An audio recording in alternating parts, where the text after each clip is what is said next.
Hey everybody, and welcome to Six Sided Studios. I'm your host Carlito. Dane couldn't be here with us today, but I had this idea for a video, really wanted to do it. So, with that said, this video is meant for the new people to Heroclix. The rookies, the noobs, the schmelts, the victoriously challenged, what have you. And I want to talk today about how I decide if a character is good, a character that I'm going to want to use and play with and stuff like that. So the first thing I look at is the constants. Things like team abilities, things like your combat powers, like Indomitable, duo attack, flight, all that kind of stuff, transporter, and range. Values that are always going to be there and you can use on every click of a character's life. Because we all know power is always changing, so to have powers that don't change is really valuable. Next, I always take a look at the amount of health that a character has, the just clicks of health. Characters that have a longer dial, a deeper dial, I'm going to get more use out of the constants that are provided on this character's dial. Characters with more health, I will usually get more use out of because they'll survive longer. Much like characters that shoot, stay out of the fight, and I can usually assume that they will last a little bit longer than characters that have to run up and charge your opponent. So now we're at the third thing I usually look at, and I kind of break it down with kind of row by row, starting with movement. So if a character, movement's usually one of those ones that doesn't fluctuate too much. If we're looking at kind of like a beat stick that starts with 10 movement, then 9, then 8, and kind of goes 8 for the rest of his life, usually isn't too bad. It's not something, dropping down to 8 from 10 isn't too big of a deal to me. So what we're looking at is powers. You know, I really don't like it when a model goes charge, flurry, charge, flurry, charge, flurry, because I have no consistency there. I can't control or kind of guess how long the character's going, what the character's going to be on once he takes damage. But having 4 charge and 4 flurry is a lot more valuable to me, because I know if I get hit really hard, I'm going to be out of charge.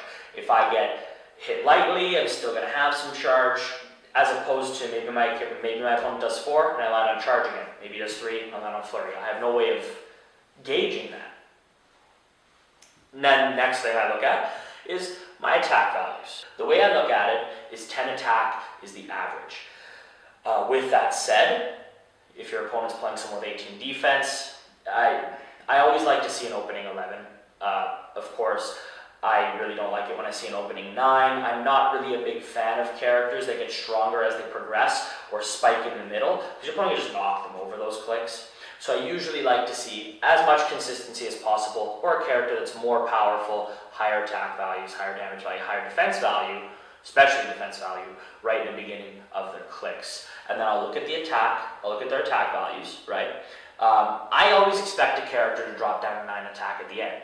What I really look for is how many clicks in a row we're looking at 9 attack. If it's 4 on a 7 click figure, that's too much for me. I hate when that happens. And then I will look at defensive values. Again, I like it when the highest defense values are at the beginning of the model, because if I start with a 16 but then 2 clicks down I go up to an 18, all my opponent has to do is hit me for 3 and I've gone over my best defensive value. Or if it's highest at the end, they just hit me really hard at the end and you just go right over them and die. I always like it when my highest defense value is at the front. And again, progressing down from there. 18 is great to start with. 17 I look at as the average.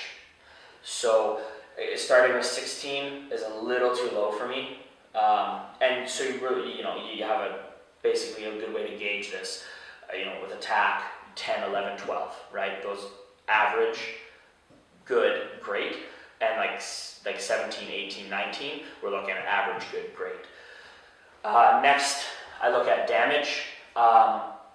Damage values is always one of those things where you want to just see high values all the time, or in conjunction with some really good powers like penetrating psychic blast, exploit weakness, or blades, claws, fangs, where we're looking at replacing our damage values. And then finally, I look at the combinations. I always hate it when I see a character with charge and close combat expert. I know these powers can't be used in conjunction. However, charge flurry or charge super strength are great ways of bumping up a character's damage, and they're used in conjunction. I'm getting the most value out of this character at all times, instead of charging, hitting for 2, and then next turn maybe hitting for 4, but I've probably got hit back and are off those clicks. So I always want to get the most use of my character right away. So powers in conjunction. Running shot pulse wave, always really good to look for in a character. Charge flurry, charge blades, charge flurry blades, something like that. Hypersonic. I hate seeing hypersonic with penetrating because I can never use the two in conjunction. Hypersonic super strength or hypersonic steel energy, because these are powers that can be used in conjunction with hypersonic. So stuff like that, really, really valuable to me. Obviously, stacked defensive powers, super sense of shape change, always really powerful. So I hope that helps the new guys looking to get into Heroclix. I know that's kind of the method I use. So thanks for coming by to Six Sided Studios. Carlito saying peace out.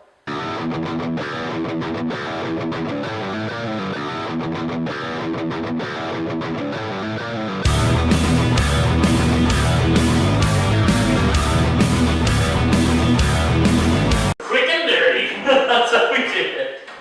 We just gotta start doing everything in one take. Yeah.